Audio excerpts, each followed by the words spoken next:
a regra é essa, custo marginal igual a benefício marginal para eu maximizar o meu retorno. E a lógica é isso que está escrito aqui, né? Se eu estou aumentando a produção e o benefício dessa produção extra, benefício está aqui, for maior do que o custo, vale a pena eu continuar produzindo, né? Só que vai chegar uma hora, a partir daqui, que o benefício está menor do que o custo. Aí eu tenho que parar de produzir. Por isso que eu chego num ponto que é o ideal, onde vai me trazer o maior retorno possível.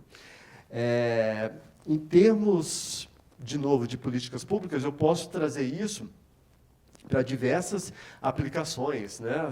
Aparecem muitos nos livros sobre a questão da corrupção, até onde que deve ir a atuação do Estado. E aí, de novo, a gente tem uma ideia, às vezes, equivocada, de que o melhor era eu exaurir a atuação do Estado, eu ir até o limite da atuação do Estado. E isso não é eficiente. Eu tenho que ir até um ponto onde os recursos públicos vão estar melhor, mais bem alocados, mais bem utilizados. Olha aqui na questão da poluição. Aqui é custo marginal, benefício marginal, né? Aqui eu estou trabalhando com redução de poluição. Então, vamos pensar lá. Estou reduzindo a poluição. Vamos pensar 1% de redução de poluição. Tá? Vamos interpretar assim, aqui no eixo das abscissas.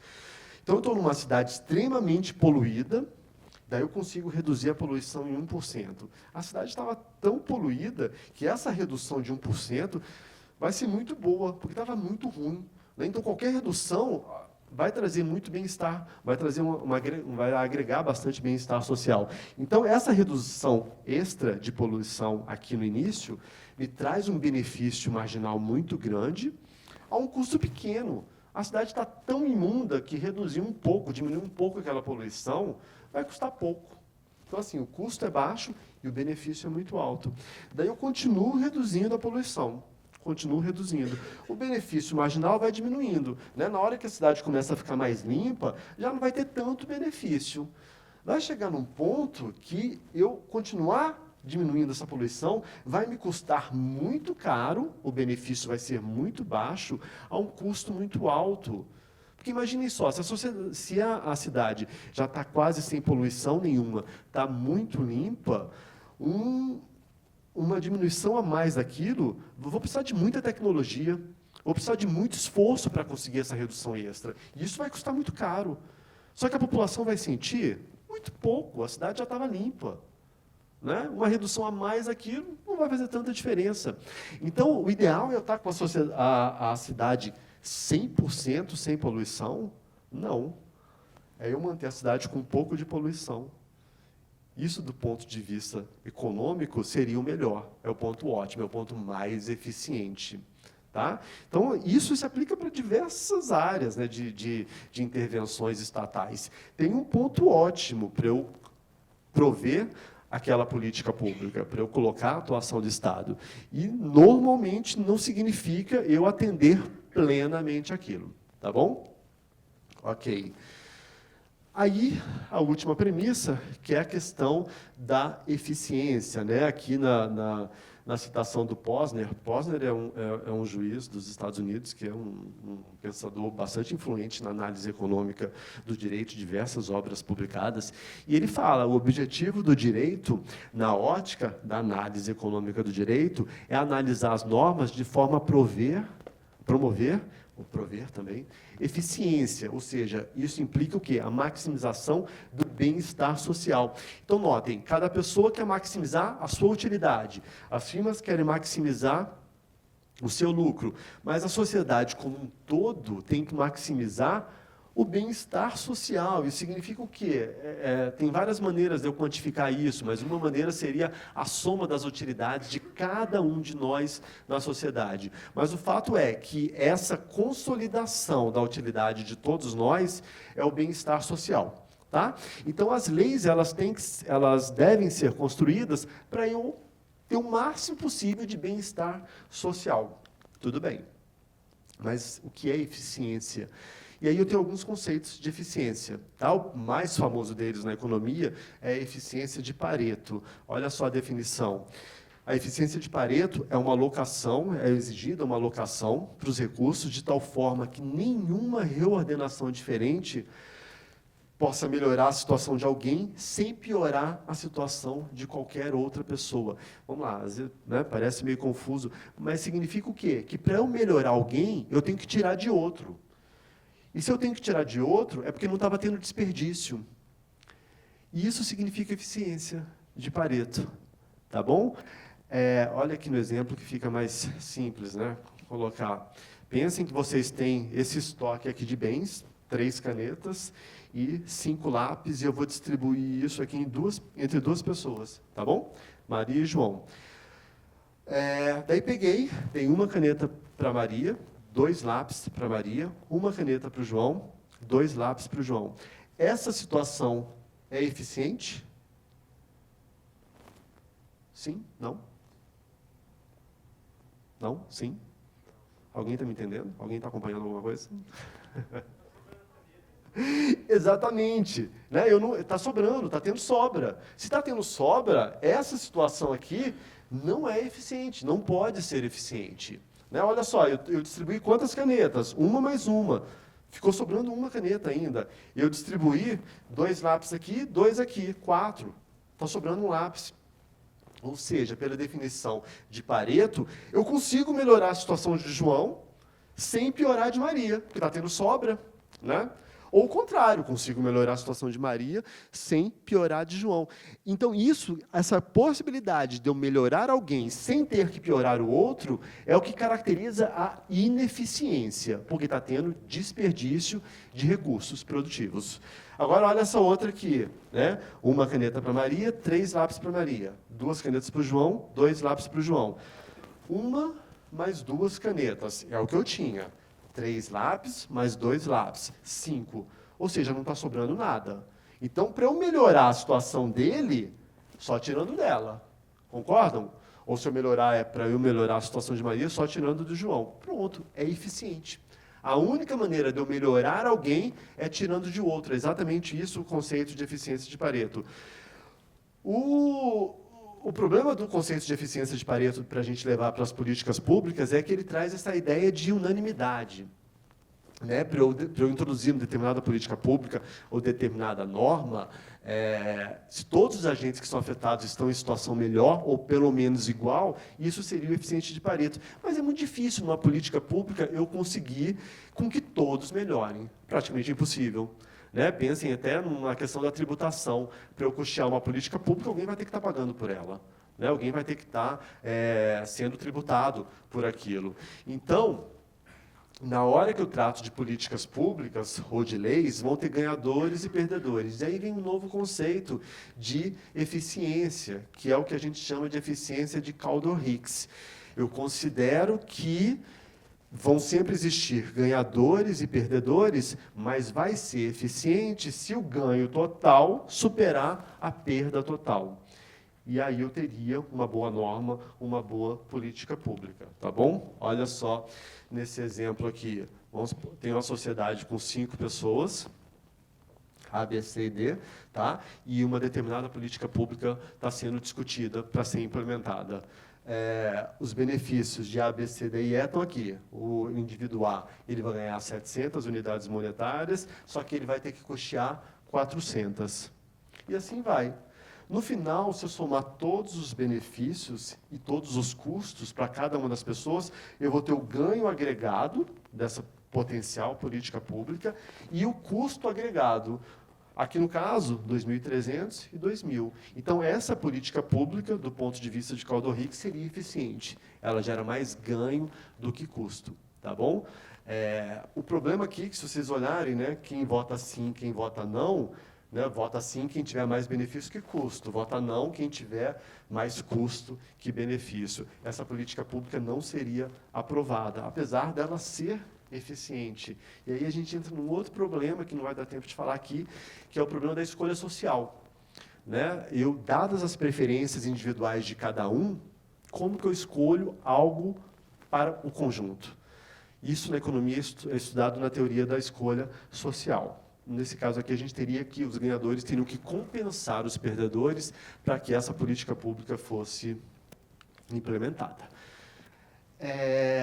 Transpondo esses conceitos para as normas, fica de maneira até bem simples, né? Em suma, a norma é dita eficiente se os benefícios oriundos dela compensarem os custos e esses custos forem os menores possíveis. Porque também não adianta nada eu ter benefício maior que custo, só que o custo foi altíssimo e eu teria uma maneira mais barata de fazer aquilo. Então, os custos têm que ser os menores possíveis.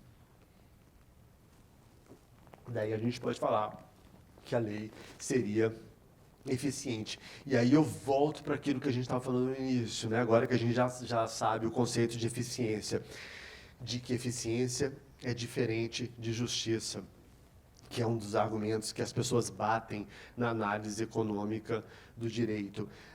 A observação que se faz é que é interessante eu ter eficiência, sim, para não termos recursos produtivos escassos, desperdiçados, mas, em alguns casos, essa eficiência pode não gerar justiça. E ninguém está falando que aquilo tem que se sobrepor a isso, de maneira alguma, tá? Por outro lado, sabendo que nosso país é um dos piores em distribuição de renda do mundo, se você tem uma norma, uma política pública eficiente, no sentido de não gerar desperdício dos fatores produtivos, ela acaba sendo justa. Né? Num país igual ao nosso, de péssima distribuição de renda, onde você tem tantas pessoas sem o básico, você cuidar para que não tenha desperdício de recursos públicos acaba que gera justiça social. Mas né, a gente ressalta muito isso porque é um dos argumentos que as pessoas batem bastante na análise econômica do direito, falando que a eficiência quer se sobrepor à justiça, e isso é falso. Então, a análise econômica do direito vem, né, utilizando a metodologia da economia de uma maneira sistemática para eu rever os institutos jurídicos, para eu aprimorar, para eu analisar os institutos jurídicos. E aí tem mais uma palavrinha, que não é uma premissa, mas é importante, porque muita gente desconhece isso e é fundamental isso, que é o custo de oportunidade. Né? O que significa custo de oportunidade? É o quanto temos de abrir mão de algo para conseguir mais de outro item, ou seja, é o que eu estou abrindo mão, é o que eu estou sacrificando. Muita gente não consegue entender isso, que para você ter que ter A, você está sacrificando B. E sempre tem sacrifício, sempre tem sacrifício. Todas as escolhas que eu estou fazendo para eu ganhar algo, está tendo algo que eu estou deixando de lado. Né? A dicotomia padrão aí na economia é entre lazer e trabalho. Se eu quero mais lazer, estou abdicando de trabalho. Se eu quero trabalhar mais, estou abdicando de lazer. Não adianta, sempre eu vou estar sacrificando alguma coisa. Vocês estão aqui agora, vocês estão sacrificando o quê?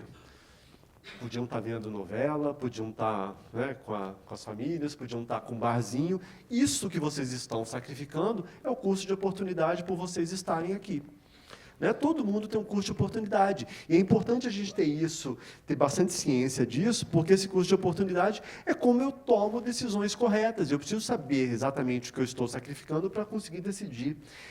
E isso é fundamental para as escolhas do Estado. Né? O Estado, na hora dele escolher uma política pública A, B ou C, ele precisa entender que se ele escolhe construir mais escolas, talvez ele esteja abdicando de postos de saúde, ou se ele escolhe pagar mais servidores públicos, é menos dinheiro que ele vai estar gastando com saneamento básico. Né? Tem muita gente que acha que dinheiro nasce em árvore, que você tem dinheiro para tudo sempre. Não adianta, os recursos são limitados. Se você escolhe A, você está deixando de aplicar em B. É importante a gente ter isso sempre em mente. Né? E isso gera essa palavrinha, em inglês mesmo, que aparece inclusive nos textos em português escritos assim, que é o trade-off. Né? O trade-off é o quê? Na hora que eu estou escolhendo alguma coisa, eu não estou usufruindo os benefícios da escolha preterida. Então, envolve essa implicação de que, para eu ter alguma coisa, outra está sendo deixada de lado. Isso é o trade-off, né? Para eu ter algo, eu estou abrindo mão de outra coisa. E é fundamental a gente ter esse conceito sempre na cabeça. Ilustrando ainda o custo de oportunidade, olha esse trecho aqui, foi escrito em 1897, nessa obra The Path of the Law, por esse juiz norte-americano, que é perfeito, né? Vamos ler junto aqui. Todos os advogados deveriam procurar compreender a economia. Com sua ajuda, aprendemos a considerar e a pesar os fins legislativos, os meios de alcançá-los e o custo envolvido. Tudo tem um custo, né? Aprendemos que para obter algo é necessário abrir mão de outra coisa, que é o custo de oportunidade. Aprendemos a comparar a vantagem obtida com a vantagem que renunciamos e a saber que o que estamos fazendo quando escolhemos. É básico, mas a gente vê muito gestor público que não tem noção do que é custo de oportunidade. Muito político que não tem noção do que é custo de oportunidade, e é fundamental. Não só no Estado, né? Na iniciativa privada. É fundamental você saber ter essa noção de custo de oportunidade. Bom, então aí, feita essa grande introdução, vamos tratar mais especificamente da análise econômica do direito, né? Você começa lá, década de 50, década de 60, alguns trabalhos, né, seminais, Gary Becker, Ronald Coase, Guido Calabrese, obras seminais que foram construindo o início da análise econômica do direito. No início, você utilizava a economia mais para leis antitruste, para leis tributárias, e depois isso começou a se disseminar para todas as áreas do direito, né? Você tem análise econômica do direito aplicada à propriedade, contratos, responsabilidade civil, processo penal, enfim, todas as áreas do direito você pode aplicar o instrumental econômico. E aí, na análise econômica da propriedade, um dos grandes, né, autores é o Ronald Coase, e nesse trabalho seminal dele, ele trata de como você trata da implicação sobre os direitos de propriedade utilizando a economia. E toda a argumentação do Ronald Coase foi construída nisso que ele tratou de custos de transação.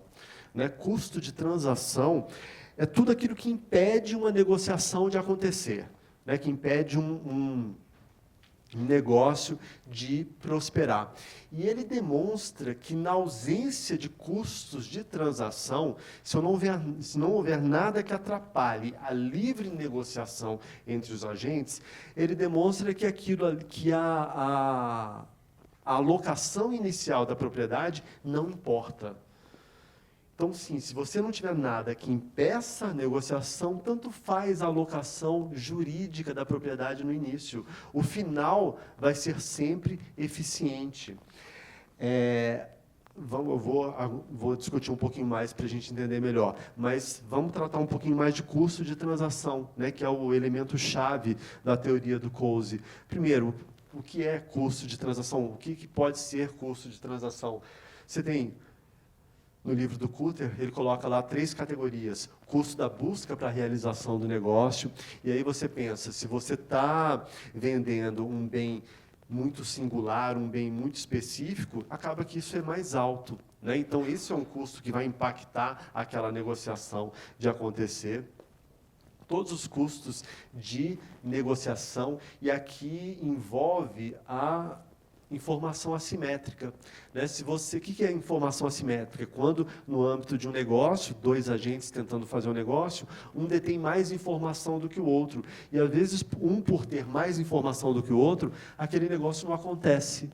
Né? Justamente por conta dessa informação assimétrica. E isso é um custo de transação. Então, eu tenho que arrumar maneiras de diminuir essa informação assimétrica para que os negócios aconteçam.